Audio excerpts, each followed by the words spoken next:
Sir అసలు KS Prasad గారు ఎవరు? ఆయన పొలిటికల్ అనలిస్ట్ అవ్వకముందు ఏం చేసేవాళ్ళు? మై ప్రొఫెషన్ నేను చార్ట్ అకౌంటెంట్ని. చార్ట్ అకౌంట్ లా కూడా చదువుకున్నా. నాకు పాలిటిక్స్ అనేది ఒక ప్యాషన్. ఆంధ్రజ్యోతి పేపర్ ఈనాడు చదివేవారు అని ఏడిపిస్తుండేవారు నన్ను. ఇప్పుడు మీరు పాలిటిక్స్ ఇంట్రెస్ట్ చెప్పని చెప్పేసి చెప్పారు కదా, పాలిటిక్స్ మరి రాజకీయాల్లో పోటీ చేయాలని చెప్పేసి అనిపించలేదా?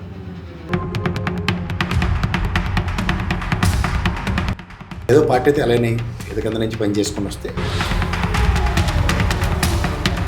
అంటే ఇప్పుడు ఛాన్స్ కోసం ఏదైనా చూస్తే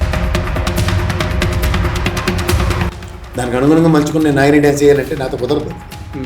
వచ్చుడే మరి మీడియా కూడా ఎందుకు ఒక పక్షపాతం వహిస్తుందంటారు? ఇప్పుడు తెలుసుకో వైఎస్ఆర్సీపీ పార్టీ ఒక సాక్షి పేపర్ పెట్టు, సాక్షి న్యూస్ ఛానల్ దమ్మిడి పనికొచ్చి న్యూస్ ఉంటుంది చూడండి. దాంట్లో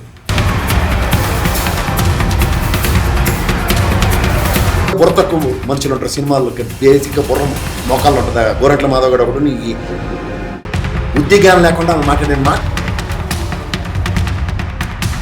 పిఠాపురంలో మీరు చూసారు ఇన్సిడెంట్, దానిపైన మీ అభిప్రాయం ఏంటి?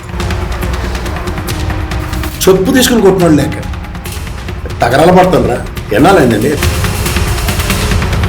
ఏ ప్రభుత్వం అయినా కానివ్వండి, ఇప్పుడు కన్సల్టెన్సీని ఎందుకు మెయింటైన్ చేస్తే అంటే ఎలక్షన్ కమిషన్ ఎప్పుడు కుంభకర్ణంలో పడుకుని ఉంటే ఇలాంటి వేషాలే వేస్తుంది.